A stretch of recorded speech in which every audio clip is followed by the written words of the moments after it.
Hey Shivani, how are you? Hey Sina, I'm good. How are you?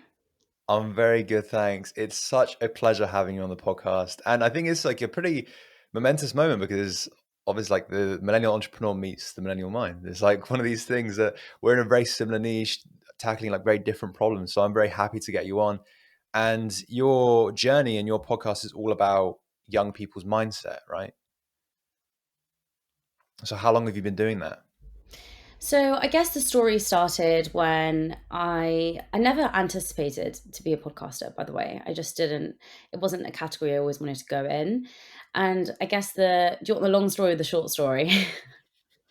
We'll do the long story. Okay, so a couple of years ago, my mum told me my auntie was coming to visit from New York, and I hadn't met her once when I was a kid. I didn't really know who she was. And she was doing a book tour in London.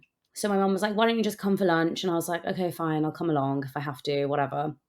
I met this woman who's Rashma Sojani, who's the founder of Girls Who Code. And she just took my breath away. She was super strong, really inspiring. Just when someone has a really strong presence and they like own the room. So I was like really intrigued by her. I was like, wow, I've never really seen a lot of Indian women like this. Because I think in our communities, there's not a lot of Indian women who are running their own businesses, who are, tackling social issues. And Rashma was doing just those things. And just from that lunch with her, she then said, why don't you come this evening to my book launch? And I was like, okay, fine. So I went and met all these incredible journalists and all of the incredible entrepreneurs. And I was like, wow, this is pretty amazing. Coincidentally, that summer we were going to New York, and that's where she lives. And I asked if I could shadow her for a day. And when I went to go and shadow her, one of the things that she was doing was recording a podcast. Now, reflecting on that, and in the evening when we went for dinner, I said to her, I really love the way you were coming across in that. And I feel like I have so many opinions to give, and I'm so interested in so many issues. And I'm always the kind of girl that when you meet them at a party, I'll be in the corner having a deep chat with you until 3 a.m. Like that's just always been me. And I think so we're all I like that, to be honest. Right? I And think I I was think we're like, all like that. yeah, I'm like Us never the us one that do who's this sort of partying. thing. Yeah. Yeah, yeah. And I was just like having deep chats with everyone. Anyway, and I said to her, I feel like there's so much I want to say. And she said, you should start one. And I said, well, what am I going to talk about? And I sat there that evening trying to figure out all these things I wanted to say. And my brother was actually really sweet and was like, you should do it. And my brother's not really that kind of guy. He is not really like, yeah, you should go for everything. But he was like, yeah, I really think you should do it. It'd be good. Came back to the UK and I started reflecting. So I was like, what do I want to speak about? Now, growing up as a British South Asian girl in the UK, I faced a lot of challenges. And initially, my podcast was going to be called The Indian Problem because I wanted to list all the problems that we were having. And then as I was telling people about it, they were like, that's really negative. And to be honest, I love my culture and I love this balance that I have. And so I was like, okay, not that. There was also a lot of things I wanted to talk about outside of my culture. And so, a lot of my ideas come to me when I'm walking or running. And I remember one day I was on a run and I kept thinking, like, what do I want to talk about? And I just thought millennial of the word. And then I was like, what can I rhyme it with? And I just thought of a millennial mind. And then from then on, I reached out to my friend, and he had a cousin who was an author and she was an incredible entrepreneur herself. Her name's Mira Manik. And I said, can you introduce me to her? And I called her and she said, yeah, this is a great idea.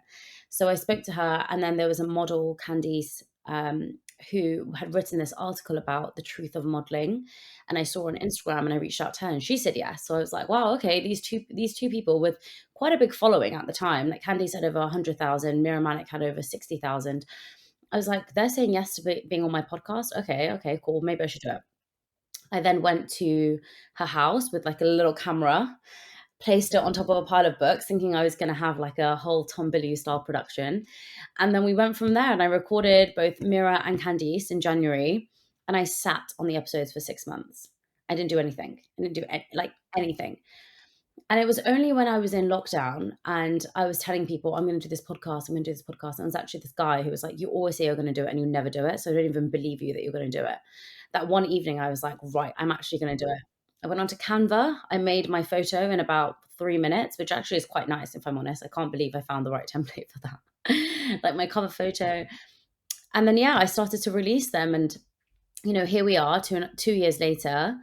And yeah, I'm not on episode 102 or 3 like you. I wasn't consistent enough. I released season by season. But Yeah, yeah, it's a it's lot been a easier. great journey. Yeah, Like exactly. It really was. doing this level of consistency is not is yeah, it's very It's difficult to hard. maintain. Yeah, Yeah. especially if like people cancel as well. You have to like fill it in with a solo episode, and Yeah. yeah, there's a lot of things behind the scenes that people don't realize. Because a lot of people like, oh yeah, I've got this like last minute meeting, I can't come. Sorry if I'm Right. flying. Like all these type of excuses. But Hmm. why did you sit on the episodes for 6 months? Why did you do that? You know what? I think when you record something, it's great, and unless you release it within the next week, you then start to feel like the fear and the panic. What will everyone say? "Oh my god, it wasn't that good. Oh, I wish I covered this." And I was like, "You know what? No one knows I'm gonna do a podcast, really. Only, like, my close friends knew." And so I was like, "Well, I don't need to do it right now." And there's an excuse after excuse after excuse. "Okay, well, this has come in the way, or this has come in the way, and I don't need to do this at this particular moment in time." And I think I just made excuses for so long until the point where someone had pushed me and said, "You're never gonna do it." But I was like, "I have to do it now." So that was like a big thing. Whereas like, I guess you didn't want to put them out there in case of what other people thought. Was it that? Right. Yeah, definitely. It was like the pressure of putting out a podcast, doing something completely new. I'd never done this before. I've always loved public speaking, always, but I also never practiced it for so long because when I mean I always loved public speaking, I mean I would always in school ask my head teacher if I could read something in assembly, and it would always be an inspirational story. But since then, I didn't really have any practice with public speaking. So for me, this was really something new. And to do a podcast and do it, with completely by yourself, because at the time I was obviously, and I'm still doing this now, researching, recording, editing, putting it all out there. And it was a lot of work. And I think you don't really realize the amount of work that goes into it, like you said.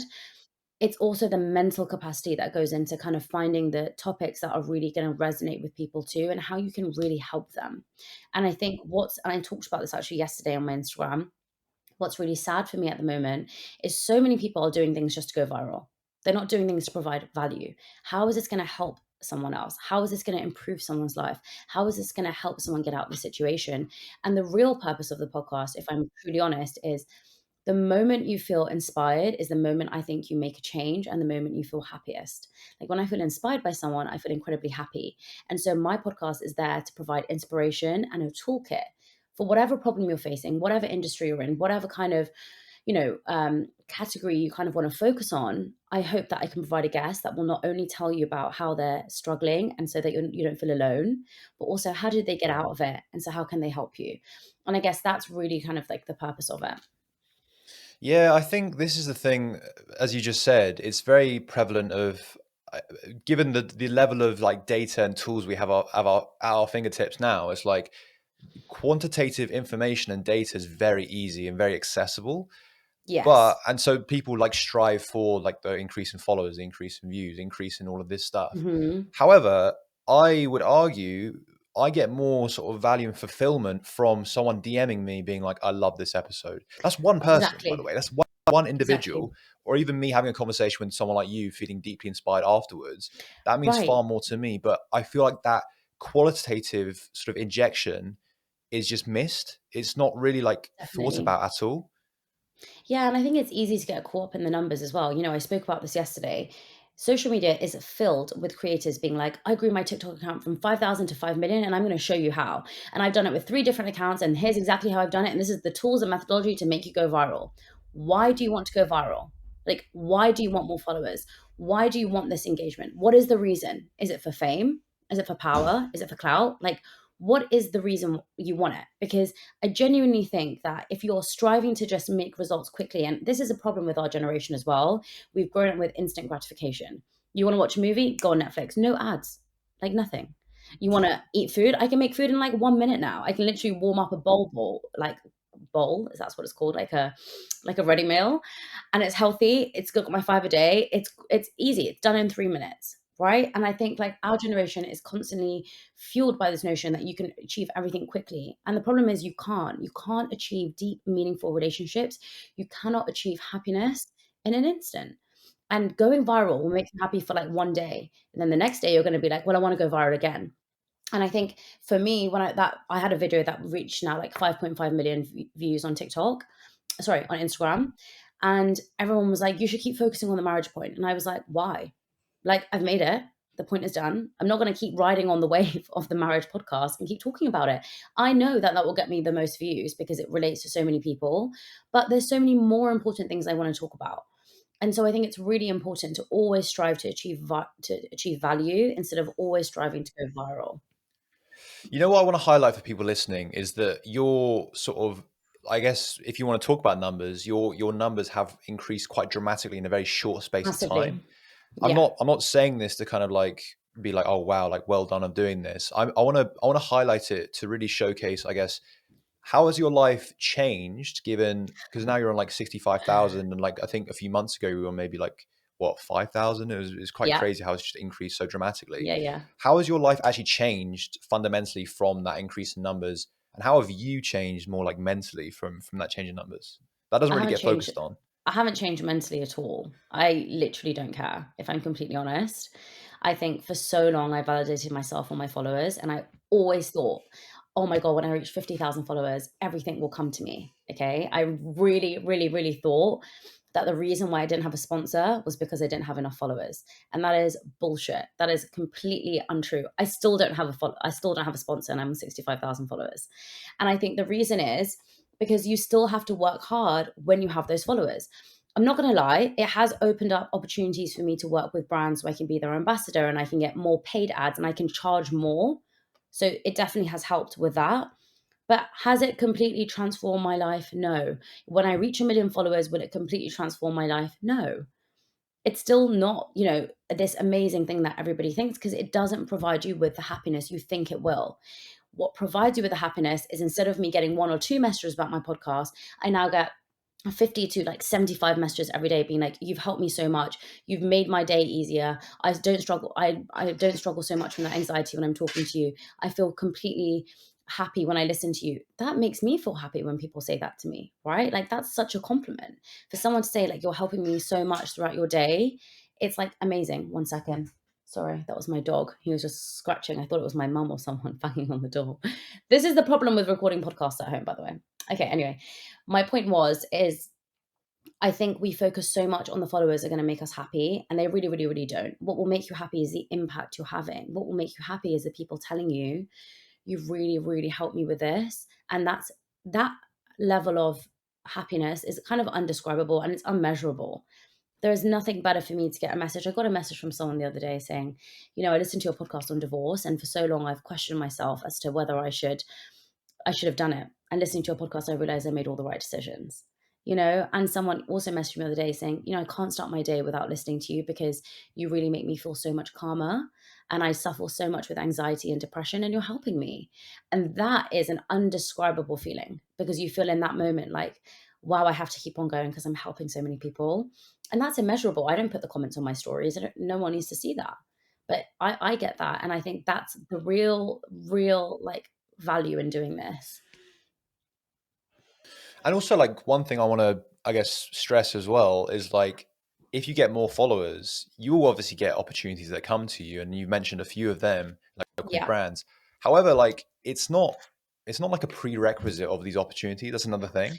It's not like exactly. if you're like trying to grow followers to get opportunities, you don't have to do it in that way. For instance, like I've got sponsorship on this podcast and I'm like a fraction of the level of followers just because Yeah, I've been in the right place at the right time. That's literally it. It's just, exactly. it's a luck. But if you're like doing it more consistently, regardless of the followers, you will get those sort of level of like opportunities. The followers are just like a bonus, or even some brands, like they might do it as a primary thing, but I probably don't want to work Exactly. with them anyway. So it's more Right. like brands that kind of in line with what I'm trying to do. And I think you would probably feel the Exactly. same way. So for people who are trying to grow their following in that way, I just feel like you can get fulfillment from elsewhere. It's not, Definitely. yeah, it's not the one. It's not, and I think, you said you were lucky. I don't think you probably were. Luck is when opportunity meets hard work. And so you've probably Yeah. worked really hard with your podcast, you had an opportunity, and then those combined have given you the sponsor, which is amazing. The other thing I want to say on that is you cannot take every opportunity that comes your way. So when you're growing your following and you are getting paid ads, be very careful about the ads you want to take. Be very careful about the sponsors you want to take. There have been companies who have reached out and said, I want to sponsor you, but they are not aligned with me. And I cannot promote a brand that I'm not aligned with. And I'm very conscious about that. There's also companies that reached out to me. I spoke about this as well. I got asked to do an ad for someone. And I said, yeah, sure. And it was I don't know how to say what it is without kind of giving the brand away, but it was a brand that's going to help your skin, your hair, and your nails. And I said, sure, I'll do it. So I did the reel, and they were paying me quite a large amount of money. And I just quit my job at this point as well. So I was like, okay, good. This means something. And they turned around and said, okay, but you need to say it's grown your hair, it's grown your nails, and it's helped your skin. And I said, I've only taken it for a week. I can't say that. I need to say it after 3 months. And even then, you can't specifically say one product has helped those things, because there's loads of things that I change every month as well. And they said, well, you need to do it. And I said, well, I'm not doing the ad. I said, no worries. Thank you for the opportunity, but I'm not doing it. I'm not going to lie just to get money on Instagram. And I think so many people do this, and it's so frustrating. It's a And you can see short-term right thing, through it. that's why. You can see Yeah, right it's through it. And that's what, like I was going to say, yeah, it's normally like the first ever sort of sponsorship or ad that you get, and you're like, oh yeah. shit, I've worked so hard to get to this point. Right. Let me just like, I'll do it. But it's Yeah. like, think of the long term, like think about why you actually started it. Um, And so it's yeah, I easy think to you made get the right wrapped up in choice that. for Yeah, it's easy sure. to get wrapped up in that and the numbers. And, I would say to any creator who's kind of starting out on their journey, just be really specific about who you want to work with and why you want to work with them. Because if you're just going to work with brands just to get free stuff, no one is going to buy any of that stuff. You are no longer influencing them because they just see every day you're trying to promote a new brand and a new product. It's really important to stick to a couple and to make sure they're aligned with you as well.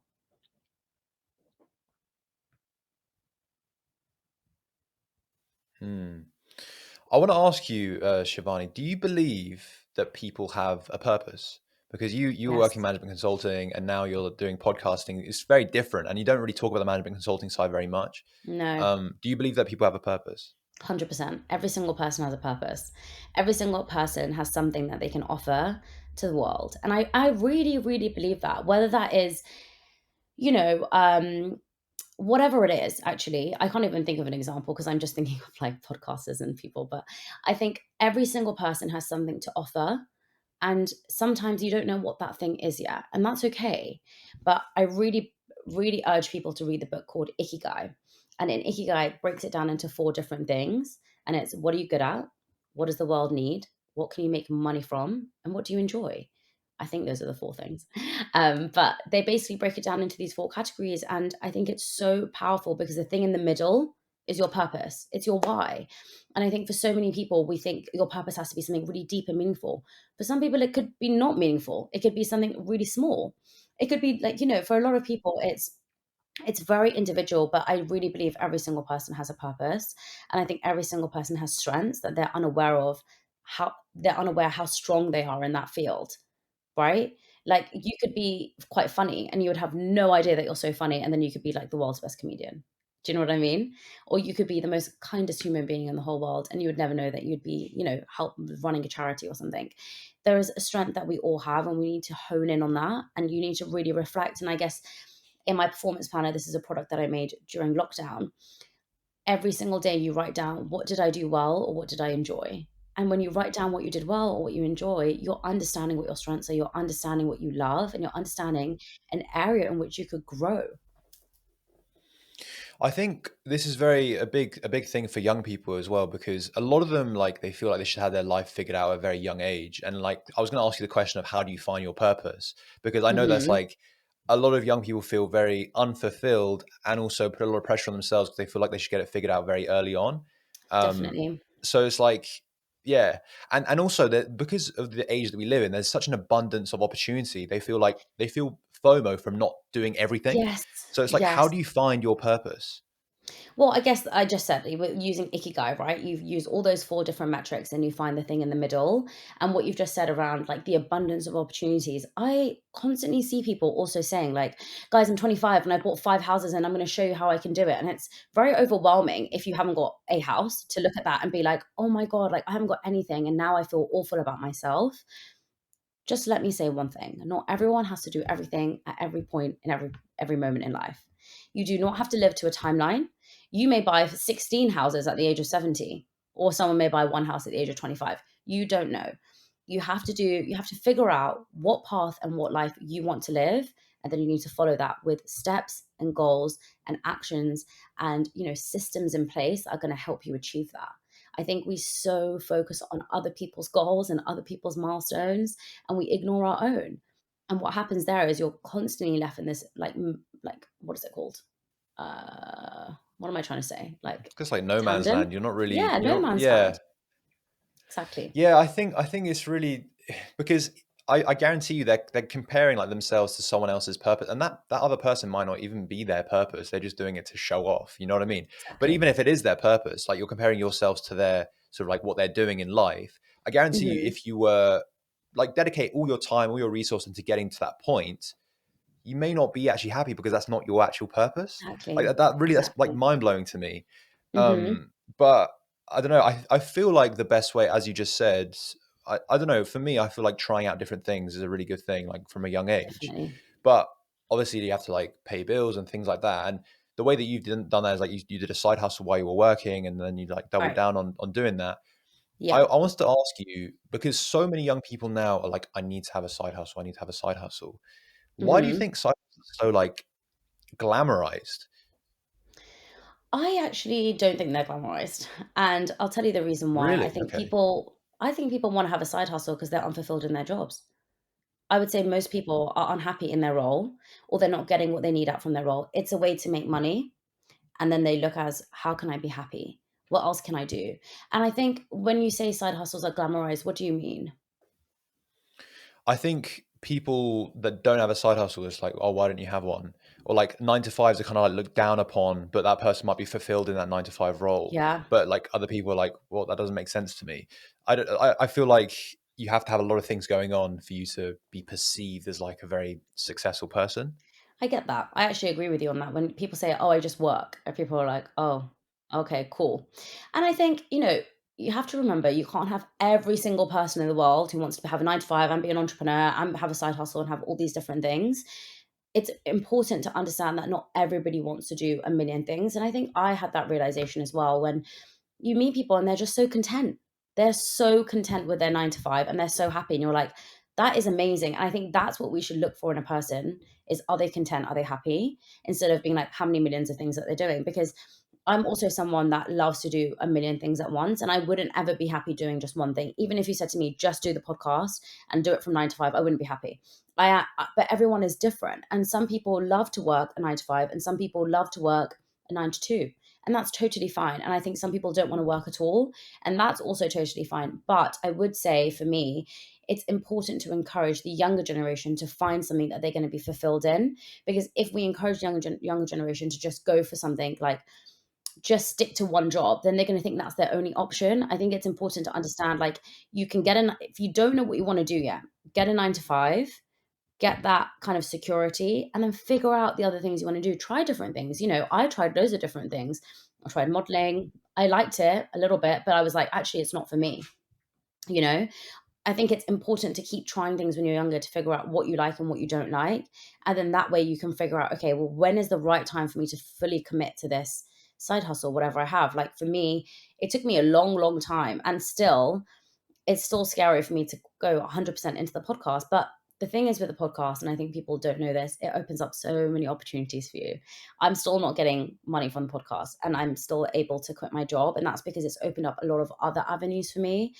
And I think that's also really important to remember is when you do something with value and purpose, it will open up way more than you think it originally will. If I started this podcast to make money, then I would not be here today because my focus would just be on getting a sponsor, just to get like the monetary value out of it, and I wouldn't be kind of having deeper conversations. I'd be having conversations that are going to provide me with more views.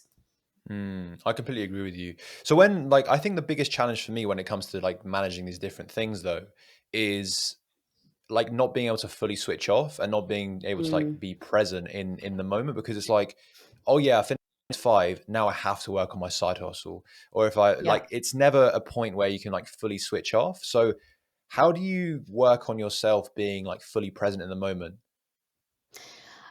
I feel you've asked me this at a time where I'm not fully present in the moment, and I feel recently I've been very how do I say it? I've neglected my health a lot. I've neglected my mental health and my physical health. And it's kind of got to the point now where I'm having to go for checks and scans and stuff because I'm not feeling well internally. And I think the problem is when you have a 9 to 5 and you have a side hustle. And for me, in the last 3, 4 months, I felt like I was working on overdrive because I was like, I am so sick of my job now. I have to focus on the podcast so much more. But it's not just about maintaining, it's about growing, it's about making it better, it's about adding more. So before it was like, okay, I'm going to release 1 video a week, I'm going to do this. Now I was like, how can I make it better? How can I do it so I make sure I leave the job? And I think for me, I always do find it hard to switch off. But I would say it's really, really important to keep 2 or 3 things that you love for yourself. So, what I've actually neglected in the past few months, and I'll be totally transparent about, I'm now starting to incorporate back into my life, which is, go out for a walk or do some sort of movement like 3 times a week. And I say 3 times a week because I used to do it 7 times a week. And now that I haven't done it for the last 3 months, I'm not going to ask myself to do it 5 or 7 times a week. I'm just saying this month, my goal is to work out 3 times a week. It's to take my vitamins, it's to get into bed and be in bed for 7 hours, even if it means I don't sleep for 7 hours, but to be inside my bed for 7 hours because I relax and switch off. It's to also, take certain supplements that are going to help me. It's to drink water, which I don't really drink a lot, and it's to eat healthy. And I think because I'm out and about all the time, I'm always grabbing food here and there. And actually, it's really impacted my health. So I think anyone who's struggling to switch off, I would say start with really, really small steps. Even if it means an hour every evening or half an hour every evening where you just watch TV, do it. Like it will help you. And, reflection and taking time to relax is so, so, so important. And it's something that I definitely missed. But now I'm like, I'm not going to get to the point again where I'm so burnt out and I'm so, so, so exhausted and my health is so bad that I can't get out of bed. Like there's no point me doing that because I'm just going to crash and burn. But I will say also on the contrary to that, there are times you have to work incredibly hard and you just have to get on with it. But I think having habits in place will keep you grounded and keep you in check. I completely agree with you. I completely agree with you. And just being able to sort of take time off or like take a break without feeling guilty, that's probably the biggest like challenge for myself at least. Is like Definitely. you're not you're not being productive by taking a break. You're being productive. You're giving Yes. your mind a break. I think that's like a Yes. really great piece of advice that I've been given that I 100%. love. And also, it's also Oh, sorry. I was just going to say, when you say giving your mind a break, I think people forget that when you have a 9 to 5 and you have a side hustle, it's not about the physical output. It's the mental output of switching off from your work to then going into creative mode or then going into something else. And your mind does need that rest. And often it can feel very clogged up. So really, really important to take a break. Just take, even if it means half an hour every day, just do it. Mm. I want to wrap up the podcast with a question that I know that you probably like, and that is obviously our audience is very young people doing some Hmm. amazing things or thinking about like starting their own business or whatever. What's the biggest self development or like mindset challenge that you've seen young people face today, and like how can they battle that challenge? I think what we've just spoke about is burnout. I think a lot of people are feeling anxious, they're feeling burnt out, they're finding it hard to kind of push through. And like I said, I think with the influx of images and videos we see on social media about how everyone's achieving so much, it's very difficult to feel happy and content and to keep going. And the one piece of advice I would always give is if you stay true to you are and you're consistent and you push through, you will get there one day. It's just, I mean, I don't know if you've read Atomic Habits by James Clear. It's a phenomenal book. You have to order it. But he basically talks about this analogy of an ice cube. And he says when an ice cube is in a room and it's at 25 degrees and it goes up 26, 27, 28, 28 degrees, the ice cube is still there. It goes up 29 and suddenly you're like, oh my God, why is the ice cube melted? And you don't realize that just because the actions before were like going up 1 degree and that last one was 1 degree more as well, you don't realize that that was your groundbreaking moment, right? Your last action was no different from the actions previously. And the actions previously saw absolutely no change. But that last degree, that last push helped the ice to melt. And I say that to young people all the time is you will keep doing your actions and you'll think nothing is changing, nothing is improving, nothing is happening. And then one day you'll do the same thing that you did previously and everything will change. And it's the buildup of all those small habits. It is not that small, that one change. And I think a lot of people forget that. We expect to go viral, we expect to have one moment, we expected, everything to change overnight. There's no such thing as an overnight success. And it's all about having small changes and keeping persevering through that. I love that. That's an amazing note to end on, I think. So, Shivani, thank you so much for coming on the podcast. It's been an absolute Thank pleasure. you. How can people stay in touch with you and what you're doing? Sure, you can follow me on Instagram at Shivani.Pau. You can follow me on TikTok at Shivani Pau and subscribe to my YouTube channel, which is also my full name. So, yeah, it would be amazing to connect with your audience. And thank you so much for having me on. Fantastic. My absolute pleasure. So, thank you so much again. And I'm sure we'll speak very soon. Thank you. Thank you. Bye.